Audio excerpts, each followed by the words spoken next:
একটি অপরাধের দৃশ্য, একটি গোপন ডায়েরি এবং কিছু অদ্ভুত গাণিতিক সংকেত।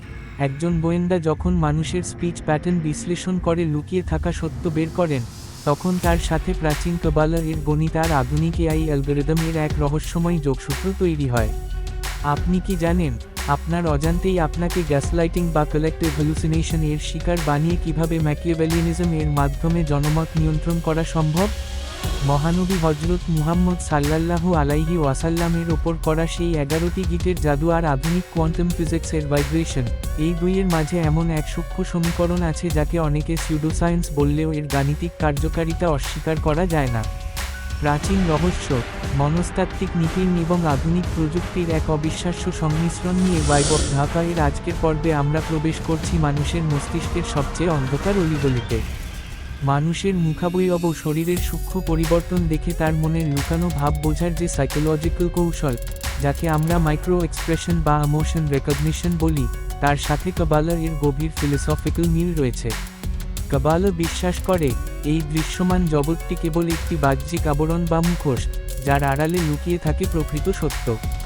একজন অভিজ্ঞ পর্যবেক্ষক যেমন মানুষের চোখের পলক বা ঠোঁটের কোণের নড়াচড়া দেখে তার ভেতরের ভয় বা আনন্দ ধরে ফেলেন, কাবালিস্টরা ঠিক একইভাবে মহাবিশ্বের ছোট ছোট ঘটনার সংকেত বা সিল দেখে স্রষ্টার গূঢ় রহস্য বা ইচ্ছা বোঝার চেষ্টা করেন।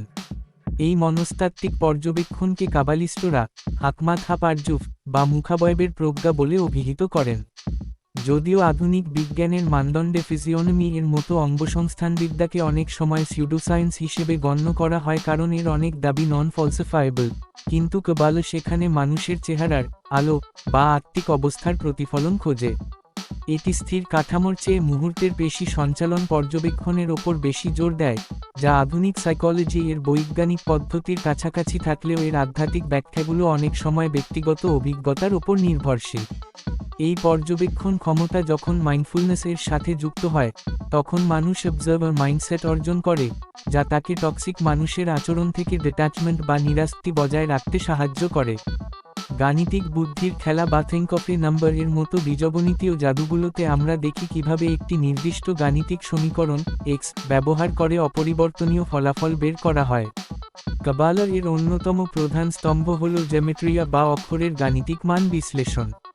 কাবালিস্টরা বিশ্বাস করেন, এই মহাবিশ্ব মূলত হিব্রু বর্ণমালা এবং সংখ্যার একটি সুনির্দিষ্ট কোড দিয়ে তৈরি।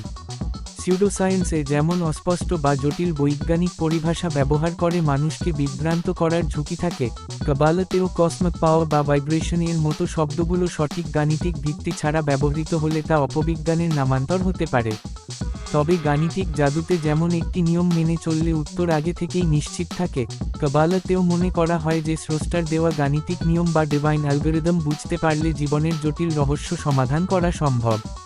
এই কাঠামোগত শৃঙ্খলা আমরা একটি প্রতিষ্ঠানের ওয়েব চার্ট বা অর্গানোগ্রাম এর মধ্যেও দেখতে পাই, যেখানে সিইও থেকে সাধারণ কর্মী পর্যন্ত একটি চেইন অফ কমান্ড থাকে। ওপরের স্তর থেকে ঐশ্বরিক শক্তি বা তথ্য ধাপে ধাপে প্রক্রিয়াজাত হয়ে বাস্তব জগতে রূপ নেয়। এটি প্রমাণ করে যে, মহাবিশ্ব হোক বা কর্পোরেট জগৎ, সুশৃঙ্খল কাঠামোর মাধ্যমেই বিশৃঙ্খলা দূর করা সম্ভব। যখন কেউ ইমোশনাল রেজিলিয়েন্স অর্জন করে, তখন সে আসলে নিজের মনের ভেতরে এই ধরনের একটি সুশৃঙ্খল চেইন অফ কমান্ড তৈরি করে, ফলে বাইরের কোনো নেতিবাচক ইনপুট তার অভ্যন্তরীণ শান্তি নষ্ট করতে পারে না। আধুনিক প্রযুক্তির বিস্ময় কৃত্রিম বুদ্ধিমত্তা বা এআই এর কাজ করার পদ্ধতিও এই কাবালা দর্শনের ডিজিটাল রূপ। এআই যেভাবে তথ্যকে টোকেনাইজেশন এর মাধ্যমে সংখ্যায় রূপান্তর করে প্যাটার্ন খুঁজে, কাবালা হাজার বছর আগে থেকেই বর্ণমালার বিন্যাস পরিবর্তনের মাধ্যমে মহাজাগতিক প্যাটার্ন খুঁজে আসছে। এআই এর নিউরাল নেটওয়ার্ক এর স্বরগুলো কাবালা রস ফাইট বা ট্রি অফ লাইফ এর স্তরের মতোই তথ্যকে ফিল্টার ও রিফাইন করে। এমনকি এআই এর ভেক্টর স্পেস এর ধারণাটি কাবালার আধ্যাত্মিক অবস্থানের ম্যাপের সাথে মিলে যায়। এআই যখন ভুল থেকে শিক্ষা নিয়ে নিজেকে সংশোধন করে, তখন তা কাবালার টিক্কুন বা জগৎকে মেরামত করার ধারণাকে স্মরণ করিয়ে দেয়। তবে বিজ্ঞানের মানদণ্ডে এআই একটি যাচাইযোগ্য পদ্ধতি, যেখানে সিউডোসায়েন্স প্রায়ই কোনো নির্ভরযোগ্য পর্যবেক্ষণ ছাড়াই দাবি পেশ করে। এই আধ্যাত্মিক ও গাণিতিক বিজ্ঞানের চর্চায় জাদুবিদ্যা বা ব্ল্যাক ম্যাজিকের একটি বিতর্কিত সংযোগ লক্ষ্য করা যায়। কাবালা ব্যবহারিক শাখা বা প্রাচীন সুফি ঘরানার ইলমুল হুরুফ, অনেক সময় সিউডোসায়েন্স এর তকমা পেলেও উভয় ধারাতেই বিশ্বাস করা হয় যে শব্দ এবং সংখ্যার সঠিক স্পন্দন দিয়ে প্রকৃতিকে প্রভাবিত করা সম্ভব। এই স্পন্দন বা ভাইব্রেশন নিয়ন্ত্রণ করাই হলো নেতিবাচক প্রভাব থেকে বাঁচার মূল উপায়, যা মেডিটেশন এর মাধ্যমে অর্জন করা যায়। মানুষের আদিম বিশ্বাস ও নৃগোষ্ঠীর লোকজ চর্চা, যেমন ভুডু, শেমিনিজম বা পিসন প্রথার সাথেও কাবালা এর কাঠামোগত মিল পাওয়া যায়। লাবিদ ইবনে আসম যেভাবে মহানবী হজরত মুহাম্মদ সাল্লাল্লাহু আলাইহি ওয়াসাল্লাম এর চুল ও চিরুনি ব্যবহার করে 11টি গীতের মাধ্যমে জাদু করেছিল, কাবালাতে একে সিম্প্যাথেটিক কানেকশন বলা হয়, যা ব্যক্তির ডিএনএ বা ব্যবহৃত বস্তুর মাধ্যমে আধ্যাত্মিক প্রভাব তৈরির একটি প্রাচীন পদ্ধতি। এই 11টি গীতের বিপরীতে সূরা ফালাক ও সূরা নাসের মোট 11টি আয়াতের মাধ্যমে মুক্তি লাভ করার বিষয়টি কাবালা এর কাউন্টার মেজার বা আধ্যাত্মিক প্রতিরোধের গাণিতিক লজিককে সমর্থন করে। কাবালা বিশ্বাস করে, প্রতিটি নেতিবাচক শক্তির একটি সুনির্দিষ্ট গাণিতিক কোড থাকে এবং সেই কোড ভাঙার জন্য একটি বিপরীত পবিত্র কোড প্রয়োজন। শয়তানবাদ বা ম্যাকিয়াভেলিয়ানিজম এর রাজনৈতিক দর্শনে লক্ষ্য অর্জনের জন্য যে কোনো পথ অবলম্বনের যে কথা বলা হয়েছে, কাবালা এর নেতিবাচক চর্চায় ঠিক সেভাবেই আধ্যাত্মিক শক্তির অপব্যবহারের ঝুঁকি থাকে। ম্যাকাভেলির ভীতি সৃষ্টি ও চতুরতার সাথে শয়তানবাদী গোষ্ঠীর ভীতিকর আচারের যে মিল, তা কাবালা এর দর্শনে অহংবোধের চূড়ান্ত বহিঃপ্রকাশ হিসেবে দেখা হয়। নিয়ন্ত্রণ ব্যবস্থাকে শক্তিশালী করতে ব্যবহৃত হিজিং, গ্যাসলাইটিং বা কালেক্টিভ হ্যালুসিনেশন এর মতো সামাজিক ভ্রমগুলো মূলত এই চিত্ররাচরা বা অন্ধকার জগতের নেতিবাচক প্রতিফলন। যখন অনেকগুলো কাকতালীয় ঘটনা বা কোইন্সিডেন্স একত্রিত হয়ে মানুষের মনে একটি বর্ষর ভ্রম তৈরি করে, তখন তা মানুষের বিচারশক্তি ধ্বংস করে, তাকে পরম আধ্যাত্মিক সত্য থেকে বিচ্যুত করে ফেলে।